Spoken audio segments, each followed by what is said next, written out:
Ladies and gentlemen, Josh Assange, your host here on the Bodybuilding News Network. If you're new here, consider subscribing by the end of the video if you find yourself entertained. But welcome back to another installment of Bodybuilding Daily, where we talk about all things hot topic and trending in the world of bodybuilding. And we're going to go ahead and start off with the current reigning Arnold Classic champion in the wellness division, announcing that she's not going to be able to compete at this year's upcoming Arnold Classic. And the post says, this is not what I wanted to post, essentially. And she's saying that the main issue was she's having treatment, or she's going to get treatment on a knee injury, specifically the meniscus, and how she's hoping everything's going to be all right and everything's going to be under control. She's saying she hasn't been able to train, or she's only been able to train about 70 to 80% with a lot of pain. So she's going to be planning on coming back soon once she gets those injuries fixed. And good gosh, you forget how out of this world some of these women's physiques are when you look at them. And she's no exception. It's crazy to think that there's women like this out there in the world that we live in the world of bodybuilding and fitness, that are able to build and put their bodies together the way that they do.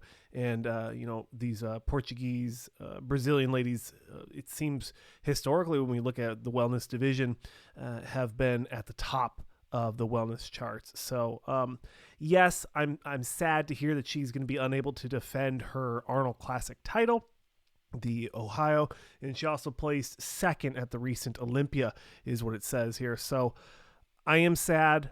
Speedy recovery for her, wishing her and her team all the best wishes with health. Next up, we have a non-Arnold Classic story. Terence Ruffin, after announcing he will not be doing the 2023 Arnold Classic this year, has been sharing a plethora, a variety, if you will, of physique updates in his offseason, still maintaining a relative sharp look in good conditioning. Now, you have to think Terence does need to qualify this year, so he's going to have to pick a show to compete in and qualify, and win. Also, with the Classic Physique the new IFBB Pro rules, it's not going to matter about points. He's going to have to actually win a show to get to the Olympia. No special invitations that we know of, and no points. Now, I don't think Terence is going to have an issue with this. He is an Arnold Classic champion and also a second place finisher behind, of course, Mr. Four-Pete Chris Bumstead. I do not think he's going to have an issue qualifying this year. And if we're going to be honest, the only reason he didn't stay in that conversation of a top 2 or a top 3 or a top 5 finish here at last year's 2022 Mr. Olympia was he missed his peak. He came in not conditioned as much as we historically have seen him. He's been one of those legacy pieces that have always been in shape and always brings just such crazy, freaky structure, conditioning, aesthetics, A to Z, the breadth and embodiment, if you will, of classic physique. Also, with Wesley Vissers looking freaking phenomenal as well. He looks like he's about ready to compete. So you would expect to see him do the Arnold UK, but it's hard to tell this early in the season. But I don't think Terence Ruffin is going to have an issue qualifying this year. And if he's able to make the corrections with the conditioning and show up, the way we've historically seen him, I don't think he's going to have an issue. If I'm being selfish, it would be really cool if he did a California show. We have the Fit World April 1st that I'll be at, and then there's a plethora of other classic physique shows. So best of luck to him. Another new freaky physique update from Neil Curry, one of our favorite UK bodybuilders, for the most part Texan, I believe, right? Texan? He's been competing in the U.S., or he's been training in the U.S. As one of the flagship, if you will, hostile athletes. And, we're always happy to see that brand continue to grow. Fuad's been doing a phenomenal job with the podcast, and the most recent Olympia doing the podcast at the expo was freaking awesome. And I actually did get to meet Neil Curry, so it was nice to talk to him, and we'll try to get him on the channel. Is something we both agreed on. So hopefully we get to see that come to fruition.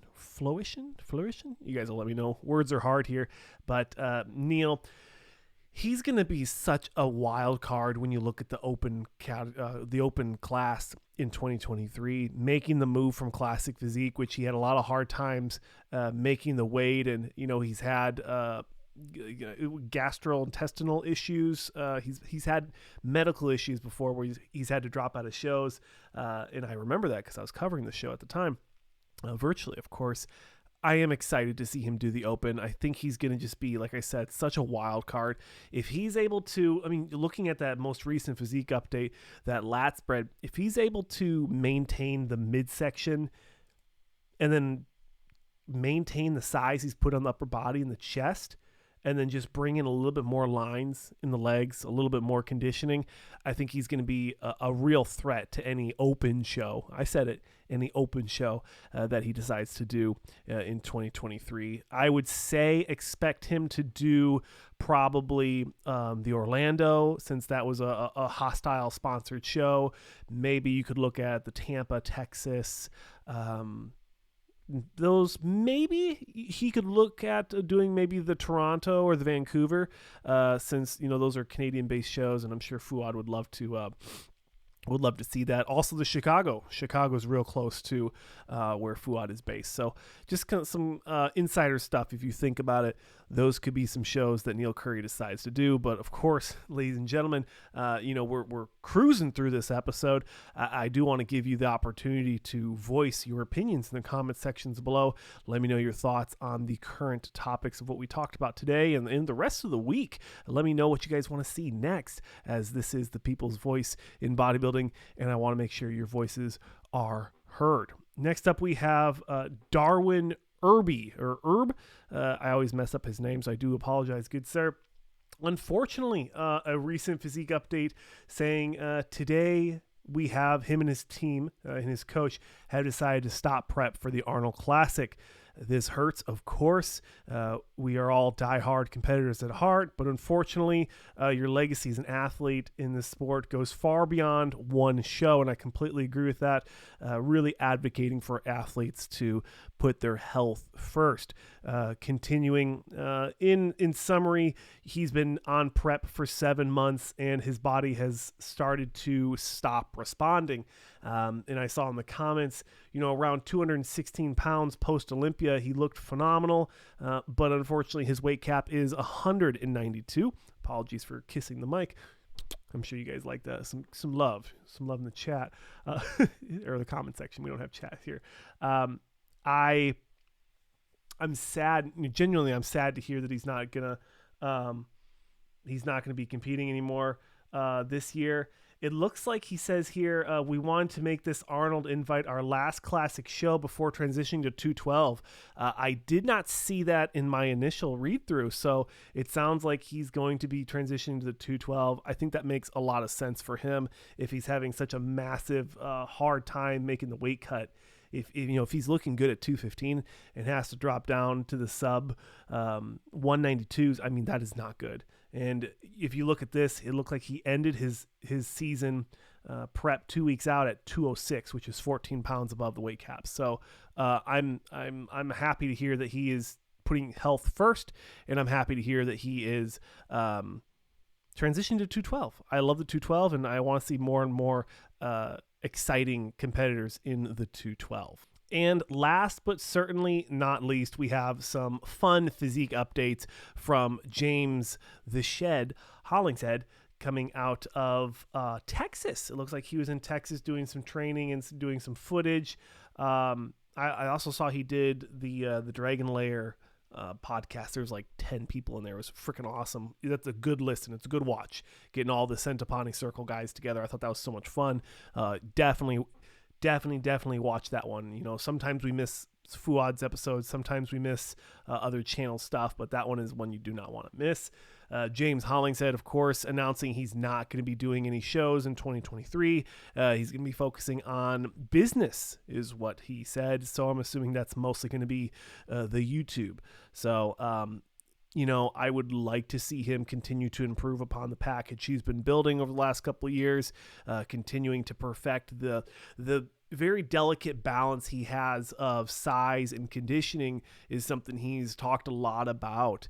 It's something he's talked a lot about, where he can't diet too hard down, otherwise he's going to lose that crisp look. And I think that's interesting, and I like when bodybuilders and competitive athletes, pros specifically, are able to share that really in-depth information and knowledge.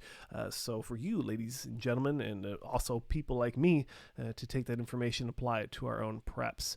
Now, ladies and gentlemen, I did want to also plug at the end, thank you for watching all the way to the end, we will continue to plug the really cool Arnold Classic Special shirts that myself and Old School Bodybuilding Clothing Company, aka Scott, over there, the owner, he's been kind enough to make some really cool shirts. I'm very excited to have those shirts. I'll be wearing that along with a variety of my own at the Arnold Classic. So definitely, if you guys are interested, go to booth 1009. It's supposed to be, as he says, very close to the entrance at the expo.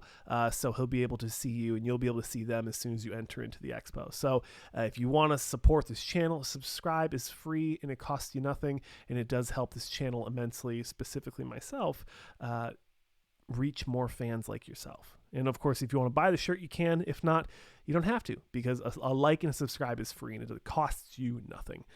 But that'll do it, ladies and gentlemen. Thank you so much for watching. I'm Josh Sanch, your host here on the Bodybuilding News Network. I have started to go through the mental process of maybe switching to every other day for Bodybuilding Daily, so that I can start college. It's something I've been thinking about lately, and if I can do night classes, it's going to really help me in the long run. So that is something that might start happening soon. You might see posts every other day, 9 a.m. Eastern Standard Time, noon for you, or for noon Eastern and 9 o'clock Pacific. So that'll do it, ladies and gentlemen. I do appreciate you. Subscribe if you enjoy this style of content, and I will see you in maybe tomorrow's video.